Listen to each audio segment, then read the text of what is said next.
That's true. पहले साल के बाद तुम्हारी काफी rep आ गई थी as I think a top tier international Pakistani talent. And I recall you were quite social, like compared to everybody as well as then. Even then, you were making a lot of international friends. So you became friends with the kids from IBADU who would also eventually go on to win worlds at one point. You were just like poising it up with, I think, a lot of random South Asians and generally, I think first came to know a lot of people who would later become very, very big names inside international debating as early as our first stations. So you were always pretty well connected in that sense. So then we came back from Asians, obviously, and we went into the next 3 years of your Lum's career. I'm trying to think of the big important moments to talk about there. I think there's a Uh, lot of little things that yeah, happen. I think one of the things that happens is debate at Lums is filled with a lot more nicer people once the exodus happens. I'll just call it the exodus, because of if you think about the first second year, we have no one from an established school speaking. And this is not to take like a massive dig at people who speak at established schools. Like some of them are really nice, but it is also true that a large majority of them or a large portion of them tend to be well, not so nice. Um, I think what helped us out and what helped the circuit out was one, our willingness to engage with people who are new. So think of all the people like I mean Zed obviously came through, but there was just like the group at Lums was insane. It was 40 people at some point. I remember trials was just like an insane process to go through. So I think we had a lot more engagement. We had a lot more training. We had two different kinds of training. I remember we did a pro training and then we did an AM training. But what definitely changed or was good for the circuit at the very least was our capacity to engage with people outside of Lums, where I did not feel that we did that in the past. Where again, Fazan was easy to engage with because UCL at that point was still like a sort of big institution in at least universities debating because of Shajivna, but also because they used to speak internationals and all. But just engagement with people outside, like again UETs and all the GCUs and stuff. I mean, you have your own separate, I guess, friendship with Shah Jahan now. I didn't engage with him much. I obviously I'd say I'm buddies with him at a distance. But the fact that we were more open to that as opposed to not was the thing that probably made Pakistani debating a bit better because I think the standards then started almost diffusing from us to others as well. Not to say that we are the saviors of the Pakistani circuit or we were the saviors of the Pakistani circuit, but I think it's just natural when, for example, Sajid or Soro win worlds from IBA, it is very natural for them to go back and for other people to also want to learn from them, particularly because of the success that they had. And boysing with those guys at UADC was also perhaps nice. yeah. In terms And I of think it's not debate, just that they, yeah, I sorry, think go. it's also not just that we were bringing success back in any form. I think it's also just that because the model of debating that we were imitating from the international circuit was just a more logical, rational, obvious model of debating, it cut through a lot of local nonsense. Like, for instance, this is still the era when everybody thinks that if proposition doesn't establish a need inside a debate, they've committed like a grievous error, or that if you have a case without Yeah. a principled argument, then patani bas gaye tum, there's nothing to be done for it. So there Uh-huh. was just a lot of like random local debate voodoo that was getting cut through with a lot of these Yeah, interactions I'd where people love were to do just a asked session on like, debate voodoo. That was so fun. That's what yeah, made debate a lot more fun. नहीं, but I think एक तो ये था, दूसरा ये था, I think हम लोग जब when let me explain it this way. I was a debate nerd, and this debate nerddom, I'll go back to my parents, was fueled by my parents. When my dad, when I was in O levels, he wanted me to be not just like the smartest kid in school in terms of studying. He just wanted me to be smart. So my dad actually spent a lot of money buying Time, Pele, the subscription for Time magazine. yeah. It was a couple of years reading Time in my O levels where I realized actually ये तो बहुत ही basic है, ये क्या बकवास पढ़ रहा हूँ मैं. And then I asked him to switch me over to Economist, and the Economist was a bit more, it was a bit better at explaining things than Time was.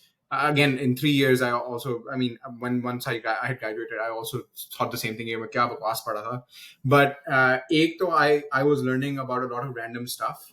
Like I when I was a kid, I knew the cost of like the F-35s or the next gen like fighter jets that the US was making, just because I thought at some point किसी debate में मुझे फायदा हो जाएगा इस knowledge का.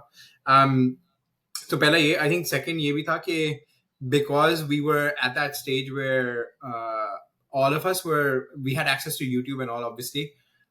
I remember distinctly I was watching a lot more debate videos than any of you guys were.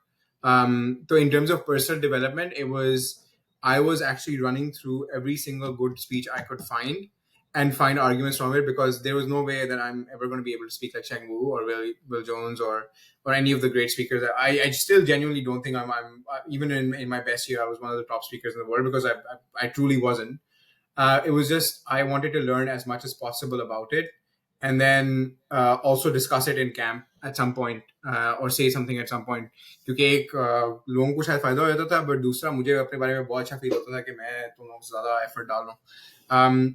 And the other thing was, I guess the way to do this is, because we were, and this is my last point, I promise, because we were competing against each other, like मैं और तुम अगर साथ नहीं बोल रहे, या फिर मैं और तुम, I think Sally को भी हम काफी लोग underrate करते हैं और undervalue करते हैं. Sally was pretty good. Tamasha. He was very very good. Sally, Abbas, Aswan चलो इतने ज्यादा नहीं बोलता था, Vani tha, because every single team used to have like this one person who was maybe not the best in the world, obviously not the best in the world, but maybe good. That sort of competition also spurred me on, and I was like, "There is no way I'm beating Taha Masood in style. There is no way I'm beating Taha Masood in the way he rebuts things." If you remember, I also had a massive issue with structuring my speeches in my first year. I was Hafiz used to always say तुमने ये miss कर दिया, तुमने वो miss कर दिया है, या मुझे होता था कि मेरा स्प्लिट क्या होना चाहिए, मैं रिबटल कैसे करूं, मैं इंटीग्रेशन तो एक डिफरेंट ही लेवल था ना वो तो. Hmm. ये कैसे करूं, used to be, if you remember, 4 minute rebuttal, 4 minute Yeah. Positive and all that. So just the fact that I had to compete with you and the others in the Lum squad, and also some others, like I will not say it was just Lums, it was also Ali Hanfia and Rabia were really good from UCL. And then a bunch of other teams, like when Abrar showed up, you knew that you Yeah. had to be good to beat those guys. So I was just like, okay, if I can't outgun them with my speaking ability, I'll just know more, know a lot more about the world than them, and hopefully, or know more a lot about debate than them, and maybe I can use that to my advantage. So I think the next gen evolution that you see in me is mostly driven by just competition, largely. And I think the interesting thing about this, which I'm realizing now when I speak to you, is in a way, this actually pioneers one of the major evolutions you'd see inside Pakistani debating toward its more modern form. Because I think you're one of the first ever grinders in Pakistan. Like one of the first ever Pakistanis who just sits down and nerds out about debating for long periods of time, tries to actively grind to get good at the skill. Even though I think at the time we very much have, like with most competitive sports do at some point, a relationship where most top players really dislike optimization and don't like the direction the sport feels like it's going when somebody is trying harder than them, because it feels like the game is shifting in some very fundamental way. I think you might have been one of the first movers for that inside Pakistan. And I think it shows a lot in the fact that your debating style goes towards a bit of the, especially when you're debating at openings in British parliamentary, like the content bomby style, matter dumping. You just are able to cover and digest and disseminate large amounts of content very fast. And on average, I think the Pakistani circuit has attempted to move more towards this style of debating in recent years, probably in large degree to the fact that it's just become a lot easier to do with YouTube and online debating, just making grinding accessible. But I think probably in no small part due to the fact that it was the major part of the route to success for what was, what you were one of our top speakers at the time. And if anybody asked you about how you got good, this is the sort of thing you would have told them back then. Just try Yeah, and really I think hard I and was consume also a lot. lucky, right? Like I was privileged as well. Like my parents were obviously able to pay for me to go to UADC, and I was there's so many speakers out there who were much better than me, and in other universities or even at LUMS, who, for instance, weren't able to pay to go to Worlds, Yeah, right? Like in fact, just UADC a was yeah, sorry. Go. quick Vivek there's somebody you mentioned we recently learned did turn out to be internationally competitive. Ali Hanfia was somebody we used to debate against all the time back then, who never went to an international in the offline Exactly. era, but he's gone to a couple of online since then, and he ranked third best at the Diliman pre-UADC. So just randomly turns out somebody was exceptional, just no opportunity. Yeah, again, if you remember, Hanfia was in every single final that we were in. Like it wasn't like, oh, we're beating Hanfia in the prelims or whatever, and he's not making it. He was breaking every tournament. He was there. One of the other teams that was a bit annoying to face, I remember, was Manur's Kinnaid, and just generally the Kinnaid of that era as well. Kala Jadoo kiya hota jo bhi, whatever that was. But I think the other bit that you also have to remember was directly after the success of Asians, I come back. Me and Vani go to Worlds, and we get the shit kicked out of us at Worlds. And that's where we go, oh, we are actually not as good as we think. We might be decent at 3v3, or might be using the dark arts of the golden 12 to get somewhere, But actually, if you think of global competition, at that point, Asia wasn't strong. Asia was getting strong or was going to become strong, but Asia was not strong at all. So, Sorry, go. no, actually, I wanted to bivouac right into that. I have a question about that. So, obviously, yes, you and Vani went to Worlds twice. The first time you didn't break, the second time you broke ESL, I believe, right? First time we broke ESL, second time we First broke time you ESL. broke ESL, second time you didn't break, yeah. But yeah, so partly there's definitely an element of the Asian circuit being a lot weaker at the time, so we were competing in easier pools. To what degree do you think this is an ESL thing? Because my understanding is that ESL and its relationship with the world circuit transforms dramatically, like in 2018 to 19, like with the online circuit, just as it's about to enter. Um, it could be an ESL thing. I've never really thought about it that way because I genuinely think that all of the ESL teams that were there. I mean, I wouldn't say all because that's a generalization. I still don't know who the top dogs were at that point, but I distinctly remember IBA, for example, they were doing good, but they'd already been to Mexico, which we obviously missed for cost reasons, right? And then they had done reasonably well there. But there wasn't like, oh, there's some ESL team that definitely deserves to be in the final, apart from Dan Le Havre and that Tel Aviv team, which was like clearly okay. ESL's broken the barrier. I would say though, the reason why the ESL thing doesn't make that much sense to me as an explanation for why we weren't doing well was because the UT Mara era had already happened. But they So peaked at semifinals, right? So this is an era where the absolute peak of ESL was World University semifinals. yeah, I mean, they had made semifinals. Dan had become world's best speaker. They had broken top with the most points ever. You had Mubarak, for instance, from IIUM, also winning Cambridge IB at Cambridge in the open category, which was a big thing. So obviously, ESL success wasn't consistent, but it was there still. I think part of the reason we just didn't do well at Worlds was we weren't good enough, honestly. As opposed to the ESL thing, which is not to say that the ESL bias didn't exist. So what I will say is the reason why we lost matches was that we weren't good enough in a lot of instances, apart from some of the batshit crazy things that always happen at Worlds. Um, Plug to Duncan Crow. But the reason why we were losing matches was because we weren't good enough. But the reason why we were getting less speaks was definitely because we were ESL. You attach, and I think the easiest way to think of that is you see my speaker ranking in Worlds of Thailand, and then you see my speaker ranking at Worlds South Africa. No, not South Africa. Sorry, Worlds in Korea, the online version, where I go from like 350 to 20. And I genuinely do not think obviously I had improved a bit, but not to the point where I have improved to the like I have not improved 330 speaker positions. That is a lot of speaker positions to cover in what wasn't even like a year of debating. Like debating at LSE was like 6 months and then done. It was straight after hostels and whatnot. So I think ESL speakers consistently get judges not giving them good scores, but decisions seem to be fine or That's seem fair. to be fine. And since we've touched on the topic, I think we can talk a little bit about LSE as well, because that's what I suppose the vast majority of people now know you for. So, just to recap, by the end of your LUMS career, I think you're a pretty solid international speaker, like mid, lower mid, maybe tier, where you're breaking at Asian regionals and you are sorry Asian majors, and you are occasionally breaking at worlds, occasionally not breaking at worlds, but definitely not like in the contention for somebody who might win a major at this point. I think like you and I are relegated to a pretty similar position, which is winning Pakistani tournaments against each other and then breaking and celebrating a lot whenever we break internationally. And then within 1 year, I think, of being an LSE, you end up in the World University's grand final in Korea, you and Hamza. So what happened? And I actually was not there to witness this and don't really know this story myself. What changed? Did you I think transform it dramatically? started before LSE. And I'd say so.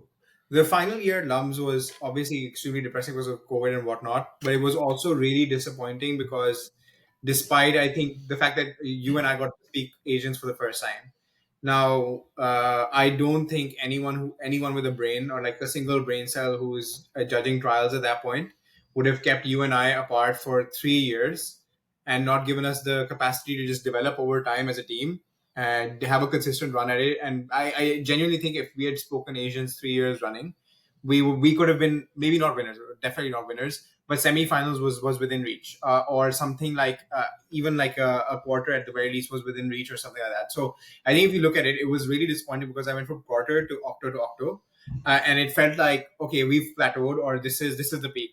which I guess happens at every debate, in every debater's career. At some point, you're like, okay, maybe it's not going to be the dream world's final winning or whatever speech that I want to give. The thing that changed was actually COVID was almost a blessing for, almost like a blessing for debaters from the ESL world, where I think for the first time you see like a full boom as soon as access comes in, as soon as teams start participating, and they also benefit from international tournaments and judges and all that. I remember I was prepping for Australs. Now, another thing about privilege, which is no Pakistani team has ever been to Australs in person. Yeah. I don't think a single one has ever been there. It's exorbitantly expensive. They had institutional caps for that, or didn't have institutional caps or something like that.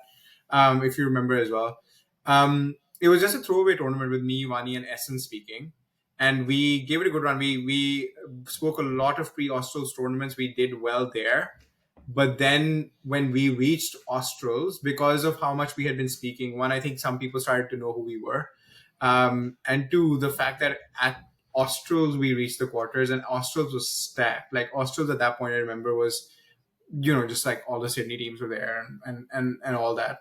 For us to not only be part of like quartering Australs and therefore saying, okay, yes, the trajectory at least at the end, there's some silver lining to this. We've broken another glass barrier or a ceiling or whatever.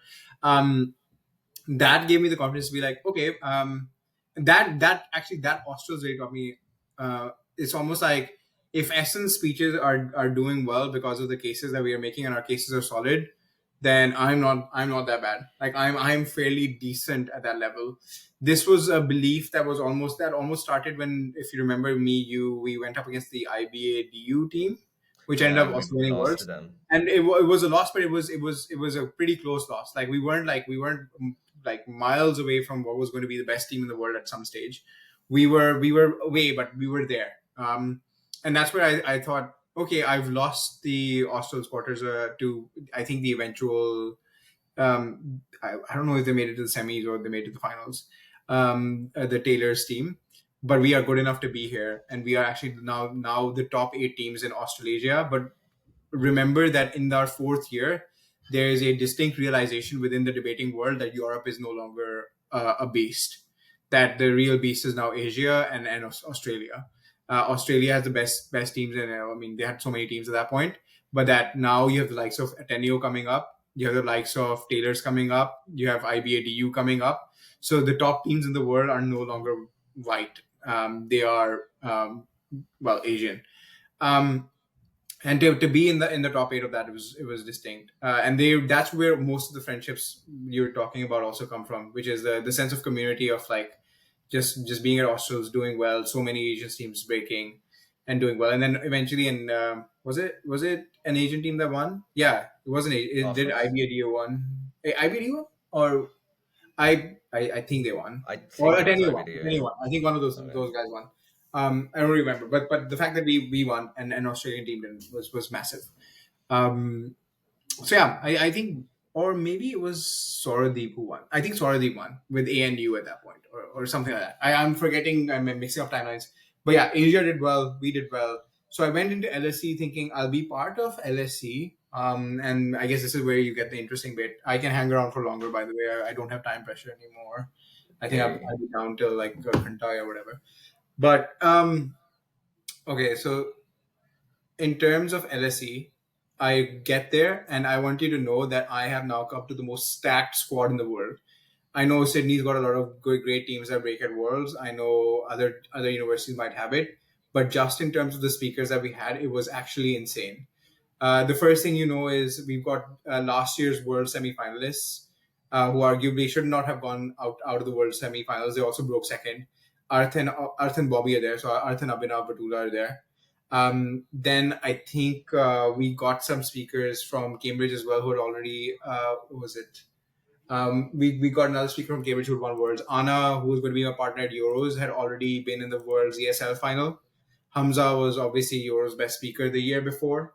Um, and then I'm coming into this. I am acutely aware that in terms of speaker quality, if all these speakers start speaking, I am not making the A team, and I'm fairly comfortable with that. I'm just like, oh yeah, I'll have fun. I'll speak at Iona for a So bit.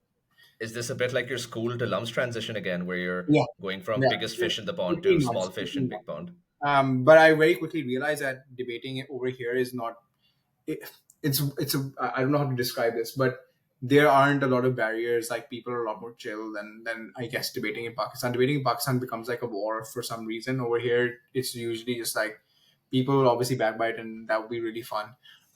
But usually there's not a lot of like you are not taking my spot or I am here to take your spot thing happening. Um, anyway, so I was just like this is so cool. I'm with people who are way beyond where I am as a speaker at this point. And this is going to be fun. Even if I get to speak a couple of tournaments with them, this is going to be so much fun. And that's where my journey almost starts. So I start with a pro am with someone who's an undergrad. We did fairly well. We made the final, but it was like a really low quality tournament. The best way to describe it would be it was almost like I was speaking under 17 tournament because everyone who was a pro was also generally an am. We didn't end up winning the final, but who cares? Then I spoke. I think it was the Oxford IB first, if I'm incorrect. I still can't remember which I made the final of. By the way, this is what old age has done to me. I don't I remember. think it's Cambridge. Wait, this is the one that Usher and Essen end up in as well, right? Yes, yes, It's yes, yes. Cambridge. So let's start with Oxford first. So at Oxford IB, it's me and Vani speaking.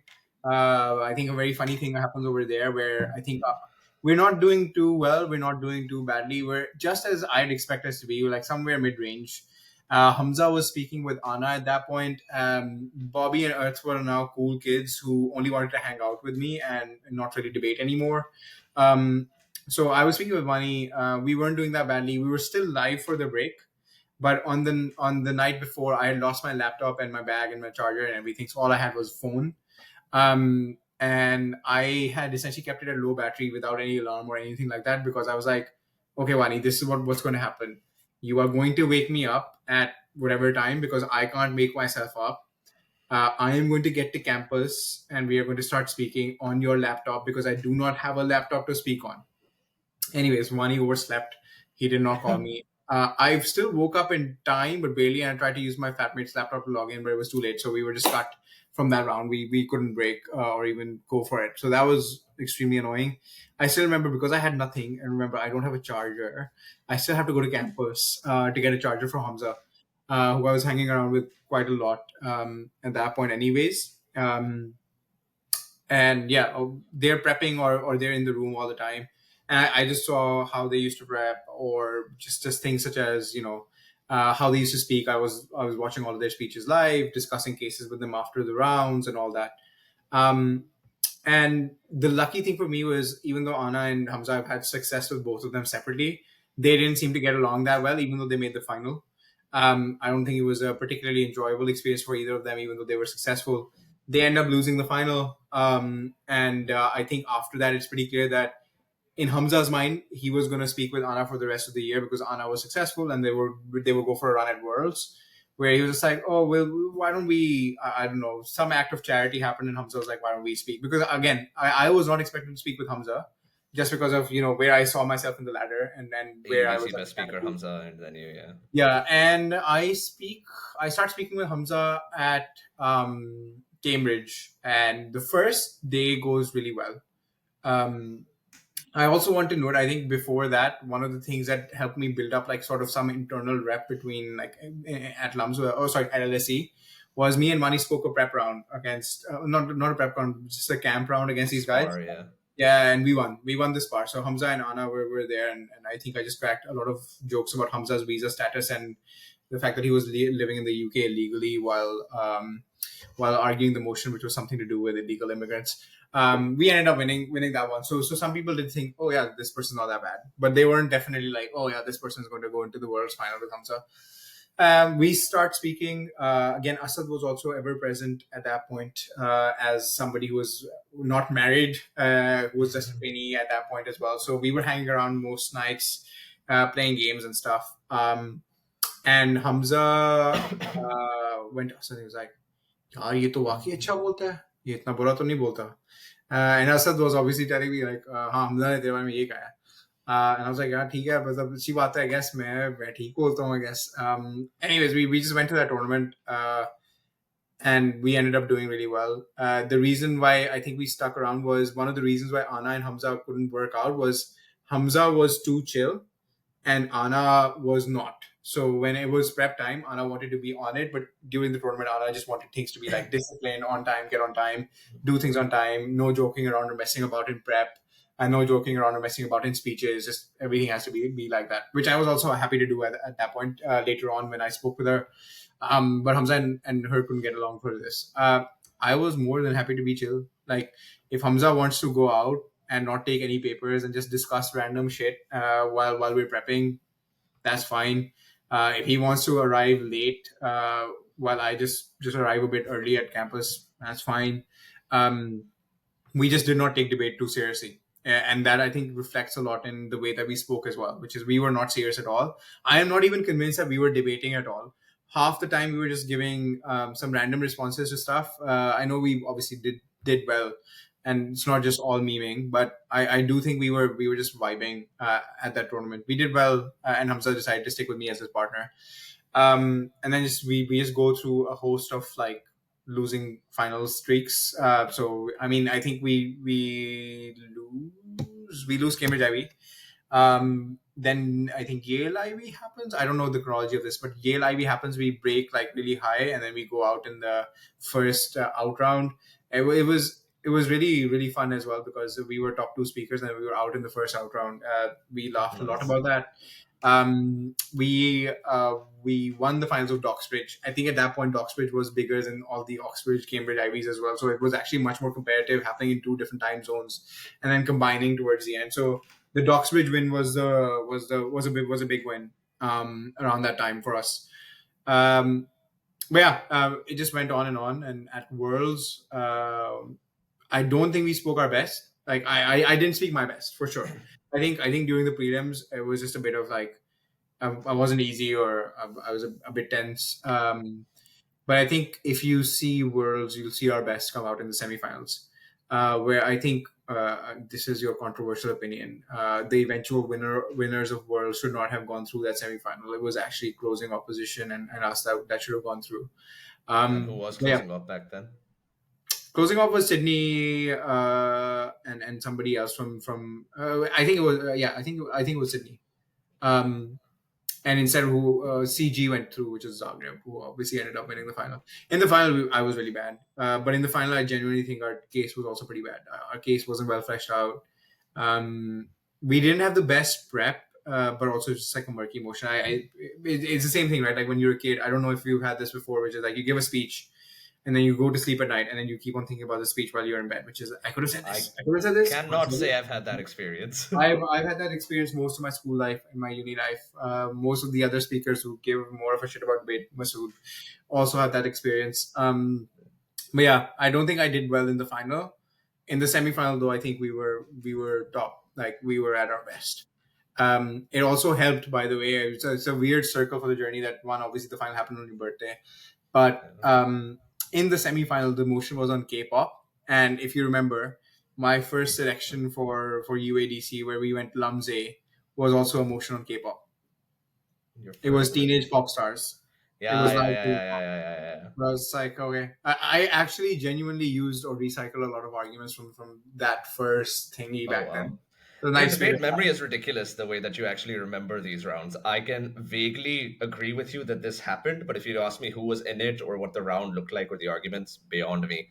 But you always had that. I think this is part of the grinder thing where you're just able to categorize and place a lot of debates after how much time you just spent I must admit watching it's and it's learning. gone down by quite a bit. As you can see in this podcast as well. I'm not that efficient with my use of language anymore. So I mean, Working you for put them up 2 years. form minute. Yeah, I think if I start speaking again, then maybe. But I will just. It's also like a lame होता है ना मतलब अब तो भाई words final हो चुके हैं. हाँ ये तो है. You've reached that peak. Let's say yes. A quick side note for anybody who's not aware: if you aren't aware, that final, the World Universities one, did happen on my birthday, and Iqbal was kind and cool enough to give me a shout out for that. So now I have to make it to the final of some important event and do the same. वरना ये debt free पे Words. नहीं होने वाला. Um, Sorry, I think the other thing to also flag, by the way, in terms of just my LSC experience, just to go back to that, was it was very similar to almost like the Hafiz and You era in the first year, where I think a lot of my success was attributed not to me, but Hamza, and that was also fine. I was genuinely always happy as to whenever eyes weren't on me. I never ever wanted to be the best speaker at LSE. I never wanted to be the best speaker in the world. I just wanted to do moderately well, and I did. So I think a lot of my world's experience is, or my experience speaking with Hamza was basically like, yeah, Hamza is really good, and Taha's fine. Taha is a great first speaker. I also wanted to say it was a big transition because I've never spoken. I mean, I had spoken first at Saisa in my O2, but I'd actually never spoken first when I was at NUMS. Yeah. Um, I was always second, so I was usually doing the Hamza job. So I had to learn a new thing. But the way that we were prepping was pretty useful. So first came I did fine at first. I don't think I was the best first speaker in the circuit. I don't think I was the clearest. I think I relied on Hamza to do a lot of clarifying, and that's part of the reason that the team worked well. Which is I would essentially be the dumper. I would say all of this stuff, and then Hamza could strategically pick out what he wanted to pick out from that speech that I'd given and use it to win us rounds. We were just good at that. And I think one of our particular strengths that we had identified was at closings. I think Hamza was strategically very aware of what the clash was going to be, and Hamza was very good at identifying what the openings were going to do, which oftentimes meant that we weren't thinking on the fly when we were in closings. Part of our reason for luck at closings was Hamza had already identified what the clash was going to be, so we already knew what we were going to run. We already had reasons for why we were winning before we had even entered the round, which I thought was the big difference between Lums and there. Where I think at Lums we were still a lot more reactive. If you remember the first UADC that we went into the quarters for, where we completely decided to tank on a Bass's case and just flip to me and Aswan running an entirely different case, that was us being reactive, and that can work. That can work sometimes, right? But that won't consistently work. So I think the reason for the consistent success that I learned at LSE, the thing that changed was these guys are actually not just making cases; they are predicting stuff that is going to happen in the debate, and they're actually starting to look. I started to look at debate for the first time as a game. I did not look at debate as a game before then. And once you start looking at debate as a game, I think it becomes a lot more easier to anticipate and also react to a lot of the things that happen in debate that catch you off guard. Um, so yeah, This is I think we actually were always prepped. Like there was never a point when I was speaking with Hamza when I was like, "Oh no, this team has blown us away," or "We can't beat this team." Like I felt that before in certain teams, but when I was speaking with him, there was genuine. You could put me in any room. We would probably still lose a lot of those matches, but we were never going in feeling that we were at a disadvantage or anything like that. We were just like, हाँ शायद इन लोगों की rape ज्यादा हो इस circuit में या उस सर्किट में तो शायद ये इस वाले जज को ले लें या उस वाले जज को ले लें बट लाइक हम इनको हरा सकते हैं. it's actually pretty cool that you mentioned the less reactive nature of your debating in LSE. Because I was actually about to move right over to this and ask you generally what you think the biggest difference between debating in LSE and LUMS was like, and I guess you've identified it. But I was going to say I think this is the biggest difference because I've spoken with you obviously several times at LUMS and then two times since then, once in the LSE Open in 21 and then once up here in Sofia Online Open in 24. And both times, what I recall blowing me away was that you just seem to have a sixth sense you didn't have when we'd spoken before in terms of what we need to do to win the round before the round has actually happened. Because we were always very excellent reactive speakers, and I think this is always in a Pakistani strength. His negative case, rebuttal, strategizing, particularly in the closing half, goes really hard if you're able to keep up with what's happening. But we'd never had this before, and this was something you were doing in both of these tournaments, which was the ability to pre-identify with pretty substantial degrees of accuracy what the opening clash was likely to be and therefore how to strategically negotiate around it in the closing and also vice versa like at opening how to block out as many potential options for closing extension as possible without like I guess just content bombing aimlessly. And I know you've sort of just said, what I developed was the ability to do this. But to me, as somebody who is still struggling, I think just below the level of somebody who can do that still very much I think I've maxed out basically reactive speaker capacity at this point. I am somewhere near what I think is the zenith what you can hit as a purely reactive speaker. I still don't understand fully what you mean when you say you unlock this ability by debating with Hamza and LSE, like this ability to with large degrees of accuracy call what the debate is going to look like. What do you think actually triggers this? I think the first thing is in Pakistani debate. The broad problem was I don't know if you remember how we used to do Do you remember how we used to do prep for closings, where we would come up with a bunch of ideas, As many if things we as cross them possible, and then off, just if we start, cross them yeah, off, cross them eliminating off, things which cross them have off. been taken. That I think is still useful, but that essentially reflected the change in mindset, which is what we used to do when we were in Pakistan, and why I think Pakistani teams. I don't know what the data is, by the way. The data can prove me wrong. Maybe Pakistani teams are much better at closing because they're much better reactive than they are making cases. But one of the reasons why Pakistani teams, or at least in Pakistan, we suffered in closings, was यार ये तो सब ले गए हैं, अब हम ये बात कर सकते हैं, अब हम ये बात कर सकते हैं.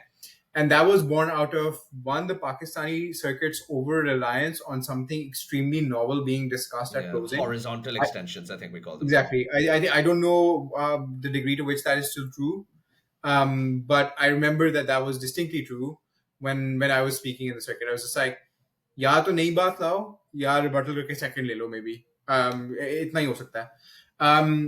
आई think we stop doing that, like that's the first time I was just like अच्छा ये भी नहीं करना होता तो. And Hamza was just like एक सेकंड ये देखो, अगर तुम और मैं ओपनिंग में होते तो हम क्या बात करते हैं. मैंने कहा हम ये बातें कर देते और वो दो तीन बातें और डाल देता. कहता अच्छा ठीक है ये सब बेसिक स्टफ है, ये उन्होंने कह दिया है. अगर हम अपोजिशन में होते तो हम इन बातों को क्या क्या कहते हैं और हम क्या हमारा केस क्या होता. अच्छा हम सब ये कह रहे हैं ये कह रहे हैं. अच्छा ठीक है तो अब हम ये बातों को क्यों डिस्कस करें, why are we even putting them down on the paper. अब the other bit, which is I think this bit is still easier, like you can still do this. The other bit which requires a bit more brain action and for people to do it consciously is अच्छा, जब usually हम debate में होते हैं और इस तरह की कोई क्लैश होता है, या ये वाली आर्गुमेंट इस वाली आर्गुमेंट के आप अगेंस्ट होती है, ये आर्गुमेंट्स फंसती कहाँ पे हैं. So I guess I'll give you an example of a debate actually I was coaching some kids on, which was something to do with like this house believes that people have moral obligations to those in proximity as opposed to those in Yeah, need yeah. when it comes Your to giving classic, charity. It's classic like stuff.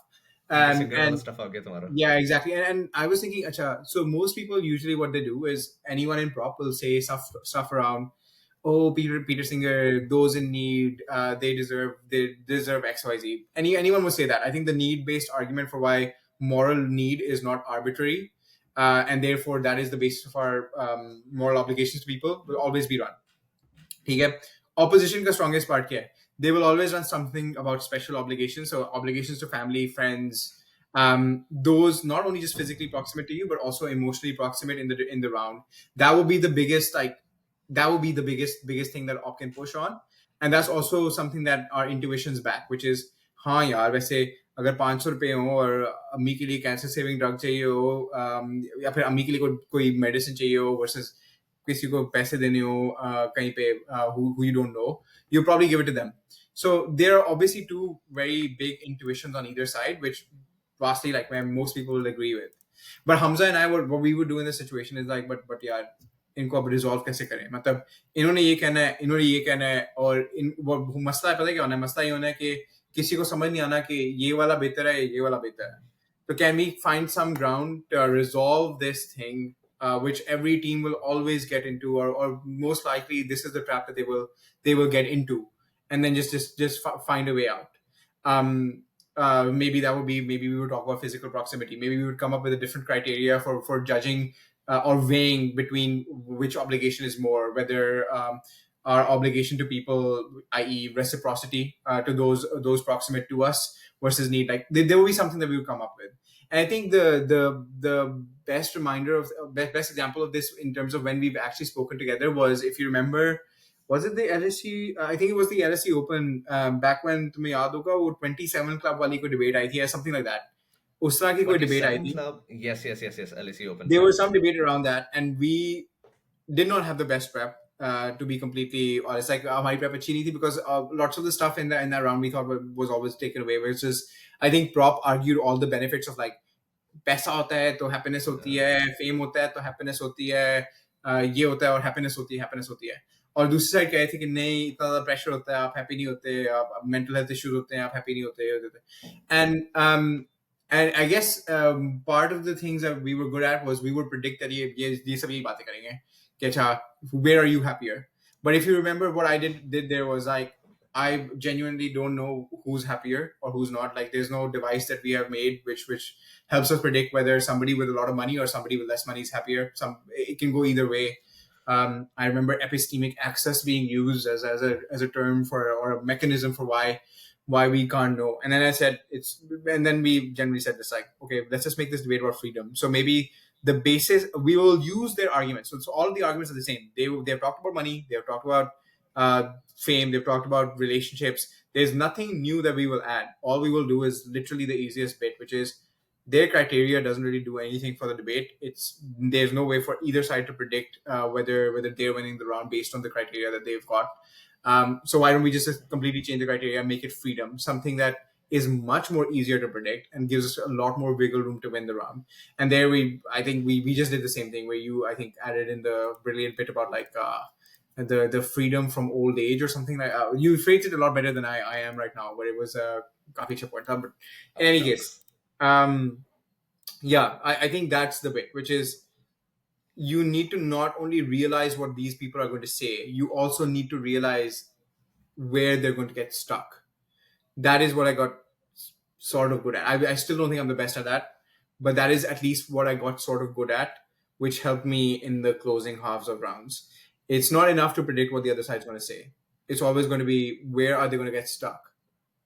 So that requires quite a high degree of like additional prediction to be able to follow out this hypothetical clash to its almost obvious sticking point. Yes, but I would also say that given the amount of experience that you've had debating, and even the likes of Usher or Imad or anyone in the Pakistani circuit who's debated for a bit, you all probably already know all the stock arguments anyways. Like, I would just fact that even if you've not been, like, I don't know, finalists at Worlds, it wouldn't surprise me if you already know these stock arguments, or in some iteration of some debate or the other, you've already come across this.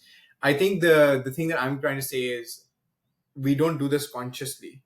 Whereas in Iona, or at least in my experience at LSE, it was the first time where I was just doing this super consciously. And you might be wrong with you. I'm not going to say that I can accurately predict every debate out there, but I might be wrong 50% of the time, 60% of the time. Maybe I can react then. But just getting into the habit of doing this makes you better as So well. it gives you an initial edge, which you might lose in many debates where you've called wrong, but the effort of having done so has Yeah, probably produced enough fruit in how you're thinking tactic. and That doing is it pretty again and interesting, again yeah. makes you better at it. Yeah, no, that actually makes a lot of sense. Would you say, because I feel like this probably holds true in many cases, this is one of the big things that separates like a very tippy top, like top 15, 20 in the world speaker from just somebody below there who's like very good at other things, but hasn't reached that level of strategic maturity, maybe? Is this, do you think, one of the qualities of a top speaker? Okay, so I'll just flag this like upar se. If you get to the really, I guess, really accomplished. So let me rephrase. Let me rephrase. If you get to the point where you've made a world's final or a Euros final, or you won either, or like, you're a sort of big name like the Yeah, Harishes of yeah, the yeah. world or the Jason Zhaos of the world or whatnot, you very quickly realize none of these people care about speaker rankings. Like, nobody really cares about how strong a speaker is or isn't, because everyone has accepted that, one, the way that we rank speakers is insane, and speaker rankings may just be completely useless, simply because the diversity of the judge pool means that any good Oh, no, speaker no, can I make get that it. again. Let me rephrase my question. This isn't about the top 15 to 20 ranked speakers. I mean, in terms of if there was such a thing as Teams. real strength. Like, are your top teams and speakers distinguished by this strategic depth, or is this just one of many Yeah, routes to being a top speaker? I think there's one of many routes, and that's, by the way, why I was going there. I wasn't saying this is what matters or this is what doesn't, but I was going to say that the reason why nobody really cares about speaker scores, etc., is everyone realizes that first speakers are going to be obviously disadvantaged and advantaged based on how good prep is, and Yeah. second speakers are going to be obviously, like, they'll have their advantage and disadvantage of reaction, and there's a lot of different things that happen there.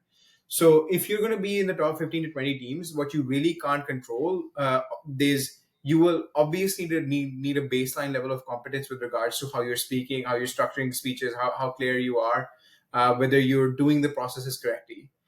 But what's going to set you apart is, one, this strategic bit, and two, the analytical depth bit. Um, this is just one part of the strategy, by the way. Like, POIs are a huge part of strategy. are you able to figure out when another team's making a great point and distract them with like a with like some POI or something, or just like confuse them? um to like, are you going to give away your case in POI? There's a lot of strategy there in other aspects of the thing as well, because what I've just mentioned to you is literally just like what we would do when we were in closings. If we were in openings, then we would think about, okay, this is the base level stuff, let's set this aside. If we were in closings, what would we do? Where do we expect us to get cut off? Okay, Hamza, I have XYZ ideas, ये बस फेंक देना. और अगर नहीं भी होता, अगर हमने नहीं भी बोलना और हमें लगता है कि यार ये आर्गुमेंट इतनी स्ट्रांग नहीं है और हमें इसको टाइम नहीं देना चाहिए, but maybe they can make an extension of this. Why don't we just POI this? Like, why don't we just POI this to someone from the opening bench, and then it's on the judges' notes. Like we've said it before, they can do whatever they want. With the argument. So in openings, it was always how quickly can I get my stuff out and how much can I say, completely rinsing it. If anyone wants an example of that, the world semifinal would be one example of us completely rinsing everything that they can say. Like it's gone. Like they have to rely on some Confucian culture in Korea. God knows how they got to the final with that, but again, they have to rely on that. If they have to rely on that, then I've done my job. There's no way you're beating me. And this, by the way, is especially true for out rounds. The thing that distinguishes the best teams is not their ability to win every single round. It is their ability to very consistently play second. It is their ability to insure against the third and fourth, as opposed to some teams having brilliant speakers who will sometimes, like, there will be a huge upset and they'll beat like some big name team and then go first. The reason why they're not still considered the best people out there is because in out rounds, debate strategy completely changes into, I just need to ensure Try I don't not to get a third lose. ball, as opposed to I just need to ensure I get a win. I mean, if I want to get a win, I'll think about it when we're in the final. But we definitely need to ensure that we don't get a third or fourth. And if you're in openings, you burn everything. Those guys aren't placing above us, and then we can match up whatever OO says. So even if I have no control over what CEO is going to do to me, at least what I've got in my control is OO and CG, and they're gone from the round. Or at least I trust Hamza enough to basically like obliterate OO and try to burn CG at the same time. So I think strategy, you're correct, is probably the most important bit, beyond like some base level competence. That is, yeah, Speaking. delightfully interesting insight, actually. I'll have to keep this in mind for the remainder of my own online run jo aajkal chal raha hai. I